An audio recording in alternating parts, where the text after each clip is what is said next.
noches, queridos amigos y hermanos. Un placer, como cada semana, estar con ustedes para compartir el estudio de la palabra del Señor. Hoy y en este tiempo que estamos hablando acerca de las visiones del profeta Ezequiel. Y estamos ya en el capítulo 5. Vimos la semana pasada recién el capítulo 4, por lo tanto hoy día vamos a mirar el capítulo 5 de nuestro estudio para este día. Así es que les invito a que oremos al Señor y podamos entonces dirigirnos a Dios y ser guiados en el estudio de su palabra. Padre, en el nombre de Jesús, en esta hora nos inclinamos ante tu presencia, primero para darte gracias por este día que tú nos has dado, por la bendición de tu amor, Señor, en todo lo que tú haces y realizas con cada uno de nosotros. Gracias por este tiempo que tú nos permites estar en tu presencia, por este tiempo que tú nos permites pensar de una manera, Señor, lo más cercano posible a lo que tu palabra nos plantea y nos enseña. Gracias por este tiempo precioso que tú nos das. Oramos a ti en el nombre precioso de Jesús. Amén y amén. Muy bien, entonces iniciamos nuestro estudio. Recuerde, insisto, que estamos en estas visiones de Ezequiel que Dios le está mostrando cómo Dios trataría a su pueblo, cómo Dios trataría a Israel, qué elementos tendría que vivir Israel y qué consecuencias traerían a su vida las acciones.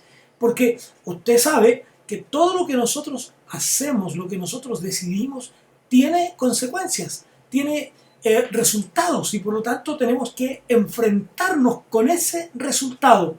Veíamos la semana recién pasada cómo vendrían sobre ellos estas cosas complejas de cautiverio, de estar encerrados, ¿no es cierto?, con un cerco, con vigías, digamos casi como en una cárcel, sitiados en un sitio, ¿no es cierto?, sitiados de esta manera, y cómo el pueblo podría vivir alejado de Dios a tal grado, dice al final del texto, mirábamos, ¿no es cierto?, que al mirar sus rostros pensaban, qué terrible, cómo es que pudimos pasar por esto, cómo es que llegamos a esta situación. Y claro, el hombre que se aleja de Dios, el hombre que se aparta de Dios, sin duda vivirá momentos complejos, vivirá momentos difíciles en su vida y tendrá que enfrentarlo. Y eso es lo que ocurre en este capítulo 4. Dios le muestra a Israel el hambre, lo duro que será el sitio. Sin embargo, podrán mirar a los demás, a los que estaban en Jerusalén, como diciendo, pucha, ellos allá están bien, nosotros acá estamos complicados, pero ellos están en ese lugar disfrutando. Y eso, me imagino yo, le pasa, por ejemplo, a los extranjeros, cuando miran sus países, o cuando miran otras naciones. ¿Por qué en otras naciones las cosas se ven más fáciles, más sencillas? Sin embargo, nosotros aquí estamos viviendo tiempos complicados. Ahora bien, en este capítulo 5, nosotros vamos a ver esta otra visión. Traigamos a la memoria que la visión es distinta a un sueño. ¿Por qué?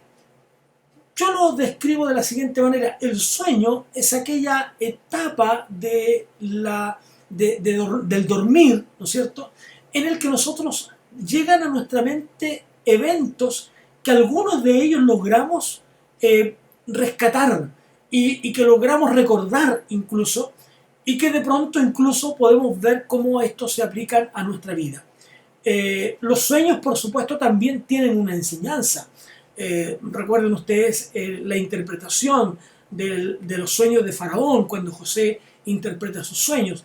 En algunos casos, y sobre todo cuando son un mensaje de Dios a través del sueño, van a ser eventos vividos que vamos a recordar con facilidad. Pero incluso los entendidos dicen que los seres humanos siempre estamos soñando. Siempre soñamos, todas las noches, todo el tiempo cuando usted duerme, hay un sueño, pero que usted no recuerda.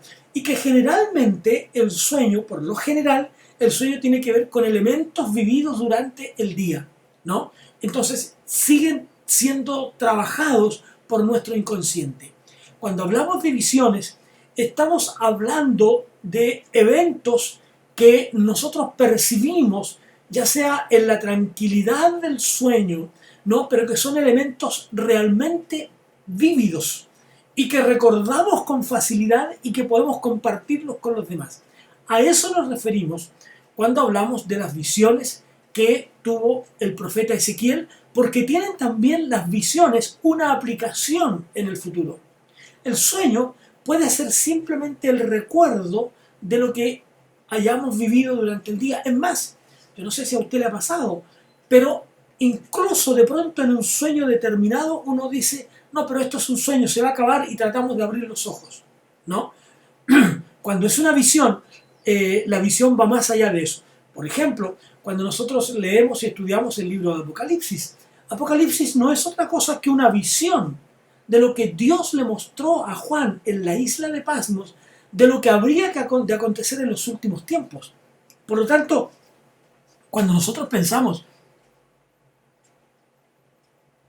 en el libro de Apocalipsis, tenemos que reconocer que lo que estamos viendo es lo que ocurrirá con la iglesia en el tiempo futuro. Y por esa razón es que siempre enseñamos y decimos que el libro de Apocalipsis no debiera ser un libro que nos provoque a nosotros temor, que nos provoque miedo. Al contrario, es un libro que debe motivarnos, que debe incentivar a la iglesia en la búsqueda de Dios, en el acercamiento a Dios. ¿Por qué? Porque hay una recompensa futura, y nos habla de la nueva ciudad, y nos habla de que se ve los que lavaron sus ropas en la preciosa sangre de ese cordero inmolado, inmaculado, que fue derramado en libación por los pecados de la humanidad. Se ve, ¿no es cierto?, cómo acontece con el final de los tiempos, etc. Es una visión. Los capítulos completos del libro de Apocalipsis tienen que ver con aquello. Ahora bien, el libro de Ezequiel entonces son estas experiencias vívidas en la vida de Ezequiel, y que él las recibe como una visión para luego transmitirlas a Israel, y que Israel entienda que está yendo por el camino equivocado. En este capítulo 5, desde el texto 1 hasta el final, el texto 17, vamos a ver esta visión, ¿no es cierto?, que tiene que ver con el corte del cabello y las calamidades que son predichas por él en razón de esto. Y lo primero que encontramos en este capítulo 5 de Ezequiel, recuerden que este es un estudio que tratamos de hacerlo un poco exegético, no tan a la rápida, sino un poquito más lento, ¿no? Por lo tanto, tenemos que ir con esa tranquilidad. Y por lo tanto, el texto 1 dice, y tú, hijo de hombre, tómate un cuchillo agudo, toma una navaja de barbero, y hazla pasar sobre tu cabeza y tu barba, toma después una balanza de pesar, y divide los cabellos, ¿no? Esta navaja, esta espada, ¿no es cierto?, como la espada de un enemigo. Esa es la idea. Quiero invitarles a que miremos en Isaías, el capítulo 7, el versículo 20, que nos habla un poco también relacionado con esto. Isaías capítulo 7, versículo 20, que dice así: en aquel día el Señor raerá con navaja alquilada, dice, ¿no?, con los que habitan al otro lado del río. Esto es con el rey de Asiria, cabeza y pelo de los pies, y aún la barba también quitará. Es decir, esa espada enemiga, ¿no? Esta visión nos da a entender entonces y nos lleva a reflexionar sobre un juicio aún más severo que las dichas anteriormente, ¿no? Y que el pueblo esperaba. ¿Y por qué? Porque la culpabilidad de ellos ahora, la responsabilidad de ellos era más grande incluso que la de sus padres, ¿no? Recuerden ustedes que cuando hablamos acerca de, en los textos, en los capítulos anteriores, acerca del atalaya, ¿no? El atalaya es aquel que es responsable por no avisar, pero también dirá más adelante, y lo dice la Biblia, ¿no?, que todas las almas son culpables de su propio pecado, y el alma que pecare, esa morirá, no como una consecuencia del pecado del otro, sino como una consecuencia de mi propio pecado, ¿ya? Entonces tenemos que enfrentarnos con eso. Ahora, tener que afeitarse el cabello, tener que raparse, diríamos nosotros en el lenguaje nuestro, ¿no es cierto?, era un tratamiento severo, humillante incluso, ¿no? En segunda de Samuel, el capítulo 2, los textos 4 y 5, nos hablan un poquitito de esto. En segunda de Samuel, capítulo 10, versículos 4 y 5. Miren lo que dice el texto. Entonces Hanún tomó los siervos de David, les rapó la mitad de la barba, les cortó los vestidos por la mitad hasta las nalgas y los despidió. Cuando se le hizo saber esto a David, envió a encontrarles porque ellos estaban en extremo avergonzados. Y el rey mandó que les dijeran: quedaos en Jericó hasta que os vuelva a nacer la barba, y entonces volved. La barba era como un símbolo de varonilidad, para impresionar también servía aquello, ¿no? Por lo tanto, era realmente un acto humillante, especialmente en el caso de los sacerdotes, de manera muy especial en el caso de los sacerdotes. ¿Por qué? Porque les estaba prohibido raparse el cabello, ¿no? Este cabello significaba, ¿no? Significaba un signo de consagración, ¿no? Recuerden ustedes lo que pasaba con lo que pasó con Salomón, ¿no? Entonces, este acto que Dios le dice: tu hijo de hombre, pasa una navaja, ¿no?, por tu cabeza, muéstrale a este pueblo que serán realmente un pueblo avergonzado, ¿no? Cómo Dios va a repartir este castigo, pero además de eso dice: reparte los pelos, ¿no?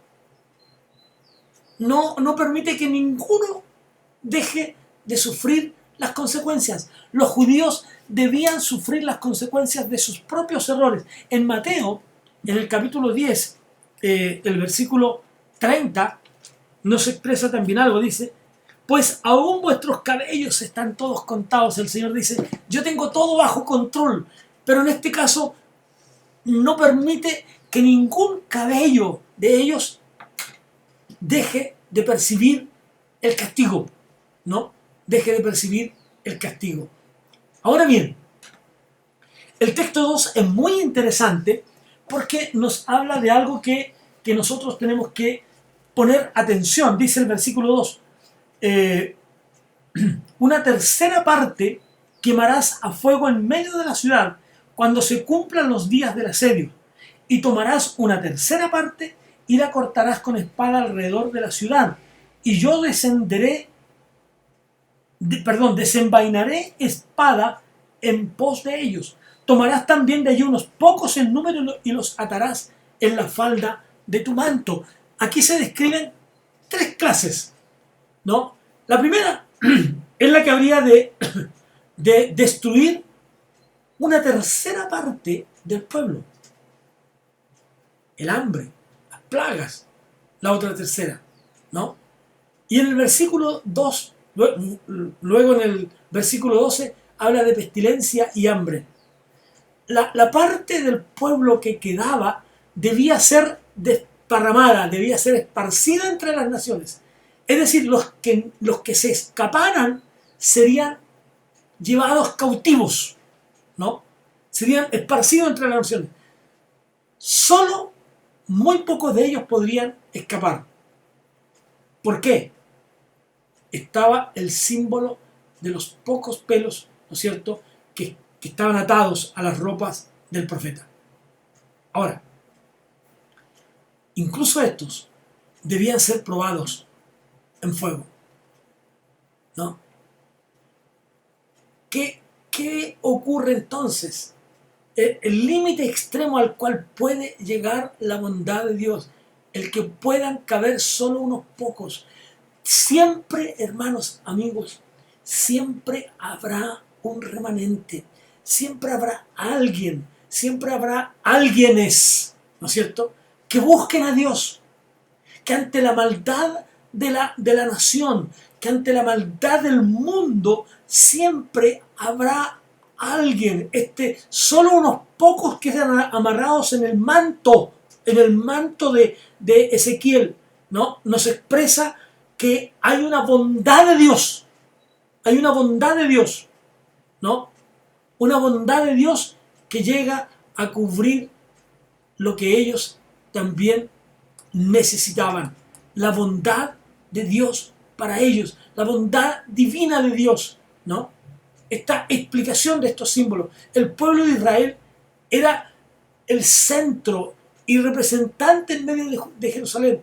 Así es que Dios los llama a ser ellos siempre una luz que irradia, ¿no?, en todas las direcciones.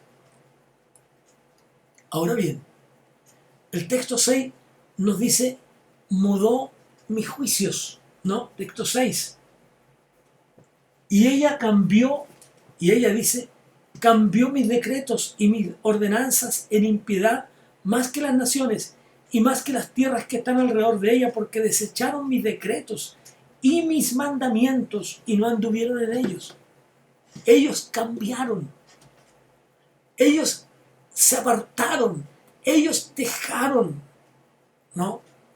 La Biblia siempre está hablando, dice que el pueblo abandona y se va tras los dioses, y usa una expresión muy fuerte cuando habla del pueblo que se aleja de Dios, porque habla de un pueblo que se prostituye, que va en busca de otros dioses, que se aparta del Dios verdadero, que se aparta del Dios de verdad. El pueblo se corrompe, ¿no? Entonces caen en la idolatría. La culpabilidad de ellos es mucho más grande que la perversión de los anteriores. Por tanto, su castigo también es severo, ¿no? Asimismo, hoy día, si nosotros no somos luz del mundo, si usted no es luz del mundo, usted acarreará condenación. Su castigo será peor que el de los otros. Por eso es que dice, el pueblo me abandonó, el pueblo me dejó. Lo que dice el texto bíblico acá, el pueblo simplemente cambió mis decretos y mis ordenanzas, cambiaron lo divino, tergiversaron todo, profanaron, ¿no?, la gloria de Dios. Entonces dice, se rebelaron contra mis ordenanzas, se rebelaron contra mi ley. Amigos, cuando el pueblo se olvida de la ley de Dios, cuando el pueblo se olvida de lo que Dios está enseñando y diciendo, el pueblo acarreará para ellos condenación. El versículo 7, mire lo que dice el versículo 7. Por tanto, así ha dicho Jehová, por haberos multiplicado más que las naciones que están alrededor de vosotros, ¿no habéis andado en mis mandamientos, ni habéis guardado mi ley? Ni aun según las leyes de las naciones que están alrededor de vosotros habéis andado. Es decir, porque ustedes crecieron tanto, porque ustedes abundaron tanto, es que porque ustedes son tanto ahora, que son más idólatras que las naciones donde ustedes están. Ni siquiera viven de acuerdo a las leyes de las naciones donde ustedes están. Fíjense ustedes. ¿Y esto por qué? Porque Dios nos lleva a pensar, los paganos no cambiaban sus dioses. Los paganos se mantenían siempre fijos con los dioses que ellos tenían. Sin embargo, los judíos, el pueblo de Israel, cambiaba a Jehová por los ídolos. Ustedes me han cambiado. Ustedes se han apartado de mí. No. Entonces, hicieron según los paganos. Hicieron lo que era malo. Hicieron lo que no estaba bien. Es decir, andaban en lo que a ustedes se les antojaba. El pueblo vivió sin ley, ¿no? Entonces, ¿qué esperan? ¿No esperan acaso el castigo?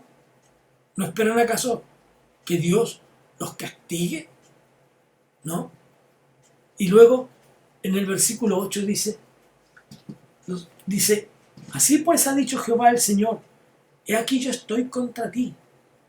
Sí, yo y haré juicios en medio de ti ante los ojos de las naciones. Ay, hermanos, este sí es enfático, tremendamente enfático. Dice, yo, sí, yo, a quien ustedes han menospreciado, ¿A quién ustedes piensan que se ha olvidado? ¿A quién ustedes piensan que está simplemente dormido? Pero yo gobierno, yo reino eternamente y vengo omnipotentemente el pecado. Soy vengador del pecado. Levantaré mi reino y los castigaré a ustedes. Y lo demostraré delante de todas las naciones. ¡Qué tremendo! Esta visión que está teniendo el profeta. Imagínense ustedes en esta visión que el profeta tiene, imaginemos que hay también, me imagino yo, una amargura en el profeta. Porque esto afecta a este hombre que está viendo cómo su nación, su pueblo, será castigado. Y eso es lo que también a nosotros hoy, en este siglo XXI, debiera producirnos un gran dolor ver cómo la humanidad, cómo las naciones, cómo nuestra nación se aleja tremendamente de Dios. Y Dios traerá castigo por eso. Y Dios traerá castigo por eso. Entonces, el texto 9 nos invita a esa reflexión. Y haré en ti lo que nunca hice, ni jamás haré cosas semejantes, a causa de todas tus abominaciones. Qué tremendo es esto, lo que nunca hice, lo que nunca hice. En esta oportunidad será peor que cualquier juicio anterior. Esta profecía incluye la destrucción de Jerusalén por los romanos, incluso, y la destrucción final por el anticristo, como también la destrucción que había de llevar a cabo Nabucodonosor. Y la maldad no terminó con la conquista por los caldeos. Había un mal germinante que crecía, porque, como dice el Señor, como lo preveía el Señor en su mismo carácter, una maldad que seguiría creciendo. ¿Y por qué? Porque Dios se había unido. Ahora, tiene que haber una manifestación. Dios no puede ser burlado, dice su palabra. Dios no puede ser burlado. Lo que el hombre siembra, eso cosecha. Así como los privilegios por obedecer a Dios son tan grandes, ¿no? Tan grandes, las consecuencias del pecado son también grandes. Entonces, cuando se olvidan de la bondad de Dios, cuando se olvidan de la misericordia de Dios, es que ellos reciben el castigo dado por Dios. Y luego, si miramos un poco más los textos siguientes, por eso los padres comerán los higos en medio de ti, y los hijos comerán a sus padres. Por eso los padres, comerán a los hijos en medio de ti, y los hijos comerán a sus padres, y haré en ti juicios y esparciré a todos los vientos todo lo que quedare de ti. Los padres comerán a los hijos. Qué tremendo es esto. Mire, veamos algunos textos. En Segunda de Reyes, veamos en Segunda de Reyes, el capítulo Segunda de Reyes, capítulo 6, versículo 28. Qué tremendo es esto. ¿Cómo podemos entender esto? Segunda de Reyes, capítulo 6, el versículo 28. Dice así: y le dijo el rey: ¿qué tienes? Ella respondió, esta mujer me dijo, da acá tu hijo y comámoslo hoy y mañana comeremos el mío. ¿Se acuerdan la experiencia de Eliseo? Eliseo en el sitio de Samaria. Mire, quiero leer los textos anteriores. Después de esto, dice en Segunda de Reyes capítulo 6, que Ben-Hadad, rey de Siria, reunió todo su ejército y subió y sitió a Samaria. Y hubo gran hambre en Samaria a consecuencia de aquel sitio, tanto que la cabeza de un asno se vendía por 80 piezas de plata, y la cuarta parte de un caf de estiércol de palomas por 5 piezas de plata. Y pasando el rey de Israel por el muro, una mujer le gritó y dijo, salva, rey, señor mío. Y él dijo, si no te salva Jehová, ¿de dónde te puedo salvar yo? ¿Del granero o del lagar? Y le dijo el rey, ¿qué tienes? Ella respondió, esta mujer me dijo, da acá tu hijo y comámoslo hoy y mañana comeremos el mío. Cocimos pues a mi hijo y lo comimos. El día siguiente yo le dije, da acá tu hijo y comámoslo. Mas ella ha escondido a su hijo. Cuando el rey oyó las palabras de aquella mujer, rasgó su vestido y pasó así por muro, y el pueblo vio el cilicio que traía interiormente sobre su cuerpo. Y él dijo, así me haga Dios, y aún me añada si la cabeza de Eliseo, hijo de Safat, quedare sobre él hoy. Y Eliseo estaba sentado en su casa, y con él estaban sentados los ancianos, y el rey envió a él un hombre. Mas antes que el mensajero viniese a él, dijo él a los ancianos, ¿no habéis visto cómo este hijo de homicida envía a cortarme la cabeza?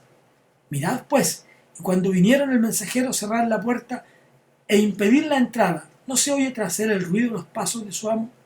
Aún estaba él hablando con ellos, y aquí el mensajero que descendía a él, y dijo, ciertamente, este mal de Jehová viene. ¿Para qué he de esperar más a Jehová? ¡Qué tremendo! ¿Cómo estaba el hecho de haber sido Samaria sitiada? Significaba lo que decía esta mujer, comamos tu hijo, entréganos tu hijo. Y luego, entregaré el mío, pero fue engañada. Los padres comerán a los hijos. Los padres comerán a los hijos. Y mire usted, veamos también lo que dice Levíticos, en el capítulo 26, el texto 29. Levítico 26, 29, que nos habla de esto. Tenemos que entender la palabra de Dios. Mire lo que dice Levítico. Dice, y comeréis la carne de vuestros hijos, y comeréis la carne de vuestras hijas. Esto es consecuencia de la desobediencia. La degradación del ser humano llega a tal extremo que no mide lo que está haciendo, no mide las consecuencias de sus actos. Eso va a pasar con ustedes, dice Dios. Vivo yo, dice el texto 11. Vivo yo, vive Jehová, vive el Señor. Ciertamente por haber profanado mi santuario con todas tus abominaciones, te quebrantaré yo también. Mi ojo no perdonará, ni tampoco tendré yo misericordia.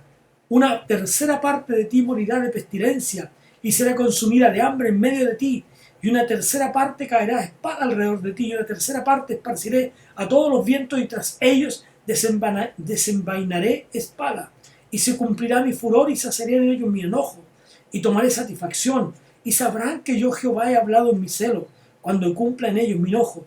Yo te convertiré en soledad y en oprobio entre las naciones que están alrededor de ti, a los ojos de todo transeúnte, y serás oprobio y escarnio y escarmiento, y espanto a las naciones que están alrededor de ti, cuando yo haga en ti juicios con furor e indignación, y en reprensiones de ira. Yo Jehová he hablado, cuando arroje yo sobre ellos las perniciosas saetas del hambre, que serán para destrucción, las cuales enviaré para destruirlos.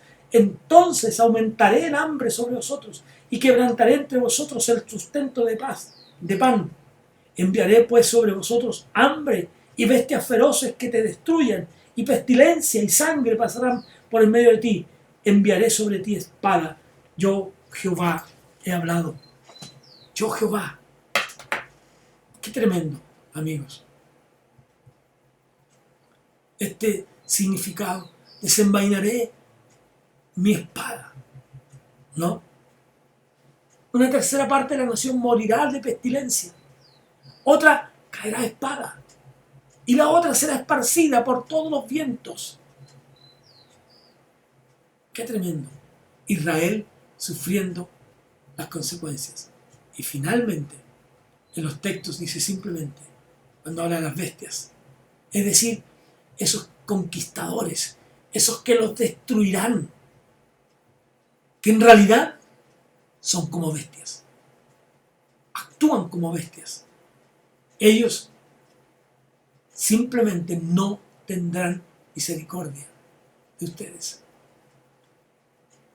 No tendrán misericordia.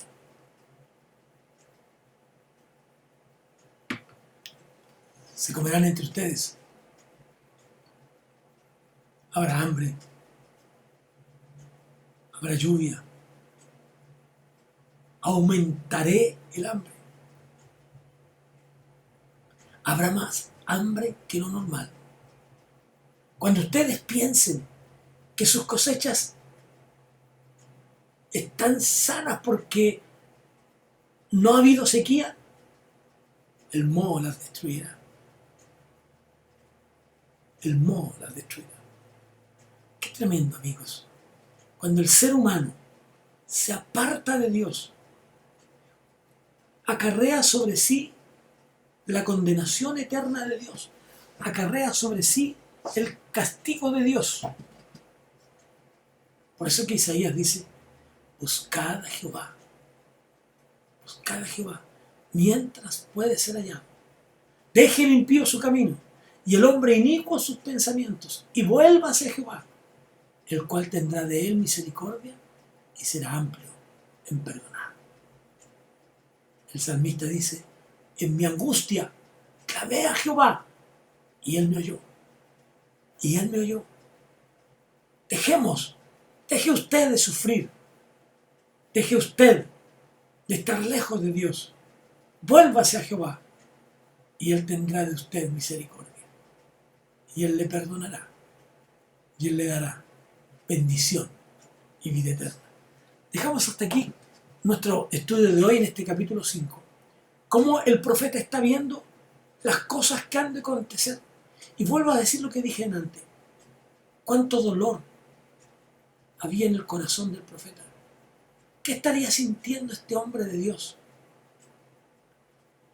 al darse cuenta que su pueblo, que su nación, que sus amigos, que sus hermanos